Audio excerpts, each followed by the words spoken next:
Hey everyone, Rascal here. And Mama, welcome to our final Red, White, and Blue Heroes podcast. To finish off, we're covering the legendary leader of the Autobots, Optimus Prime, my favorite.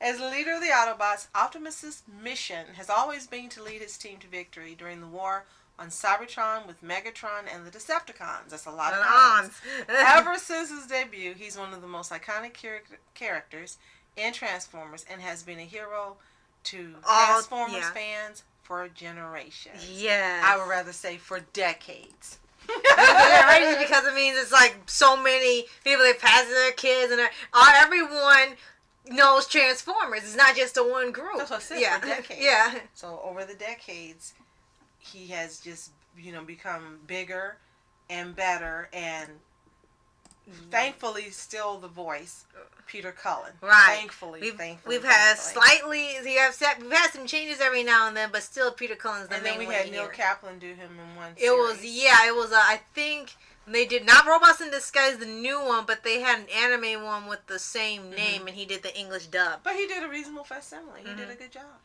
But we love Peter Cullen as that's Prime. Yeah, he's the iconic voice of him. He's been there since the very beginning of Transformers. He was in there when they did the live action movies. Doesn't matter your opinion on the movies, he was there for it. He was in there in the Prime series, the one that was CGI, and he was in, I think he's in Cyberverse. Oh no, he's not. It was someone else. He's in the new Robots in Disguise, the 2015 one. I think what was wonderful is we learned how he came up with the voice. He based it on his older brother who was killed in the war. Right. So he made this hero character's voice based on his personal hero. Right. And I thought that was just a wonderful story and a way to connect it to why the voice is strong and authoritative, yet loves not only the other Autobots, but has come to care for the humans that are on the planet. Right. Now you see a little bit of his story before he was Optimus Prime. He was Orion Pax before he became a Prime later, like that was touched on in the Prime series. I think to get the full story, you probably either have to read the comics if that's covered in there, or see some type of backstory series, which they're actually doing. They're doing a Cybertron series for Netflix. So that'd be a great thing to see. I've always wanted to see either a movie or a series telling what happened all before they had the war. So that'd be an untouched part as far as in animated form for the franchise. Thank you, Netflix! And this is one of the few things I think we don't have comic books for. One of the big franchises. We don't have any Transformers comic books. If we do, we only have like maybe 3 that we found, and that's about it. But when we've seen the most iconic one is the G1, which was in the 80s where we had the 80s cartoon and the simplistic designs, and they had just easy transform and roll out, and you had your pretty much your basic story and your red, white, and blue colors. Right. And then as they got later on, they had the Beast Wars there where they look like in some really weird CGI but still popping nevertheless. Then we had Robots in Disguise, which was the Japanese one first. Voiced by Satoshi Hashimoto. In Japanese, yeah. What do you mean, yeah. Okay, then you had the Unicron trilogy.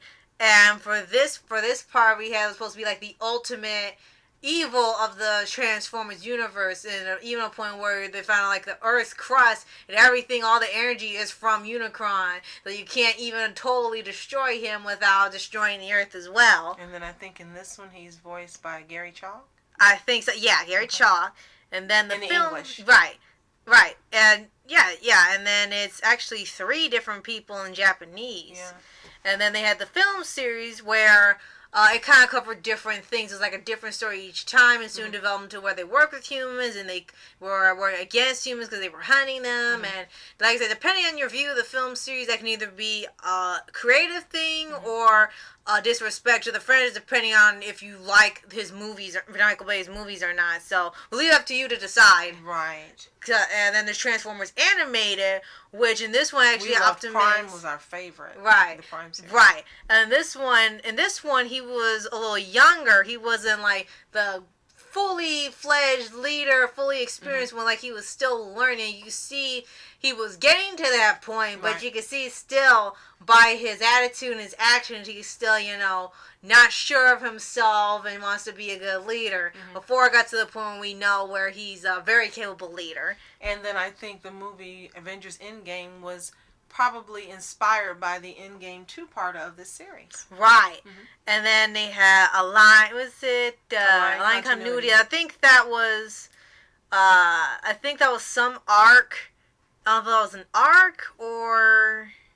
Yeah, it was an arc for the Transformers Prime series, which, like we said, is our favorite. Animated one. Right, and that was supposed to be based off the Michael Bay ones, but in here they kind of took a whole different direction in doing another story where it wasn't just one for one with the movies, but they did their own story, and it ended up surpassing the movies, which seems to end up happening a lot. Lots of action.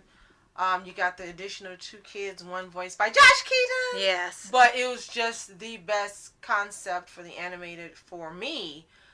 Even having seen the original Transformers series as a kid, this is still my favorite because there's just so much there that just cohesed together and made this great animated series. Right.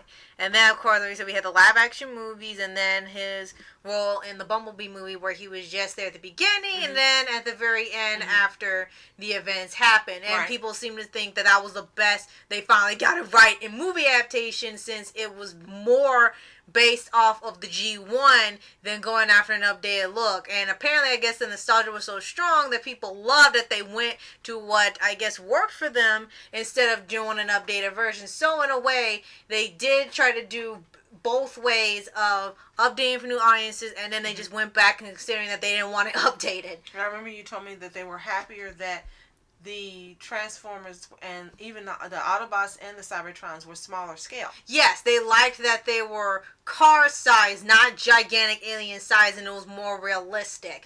They didn't want them big giants. It's realistic because you see a car transform into a robot every day. Apparently. They liked that it was simple shapes instead of a bunch of details, but I still gotta give credit to whoever designed them, putting all that effort into all the details, so I can't put them down for that. I think they just love that design so much that seeing it change just grated on them. So they like, finally you went back to the one we like. In the very first, they said 5 minutes in, we love it already. So they seem to really have hit the nail on the head for people who really loved and hardcore fans of the 80s one and were not really keen on them changing that stuff with the other movies, but still did enough to where it could connect to the movies and still had that feel for the ones who love the 80s one. Right.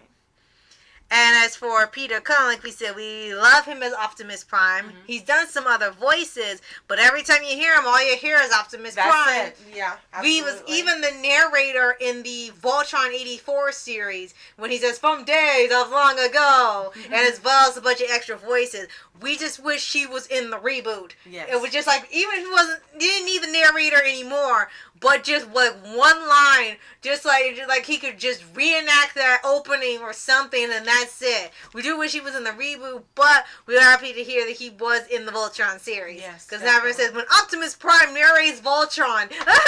And somehow, again, this Autobot, this robot, symbolizes red, white, and blue superheroism because of his leadership, how he interacts with the other Autobots, and again, how he formed a bond with humans. And again, he says, we're here to protect the Earth. We're going to protect them.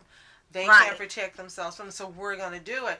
And the type of leader he's shown to be. So that's what makes him our final and most awesome Optimus Prime red, white, and blue hero for this week. Yes, because there is really no other Autobot like him. They've had one like Ultra Magnus. He looked a little bit like him when they did the Prime series. It was a little weird. I was like, wait a minute, why does he look like Optimus Prime? Because he took his place for a short amount of time. They knew they couldn't leave that permanently, but that's like the closest thing in terms of design. Like he was like a alternate version of him where he was really strict and there wasn't this sort of warmth that Optimus has. Right, definitely.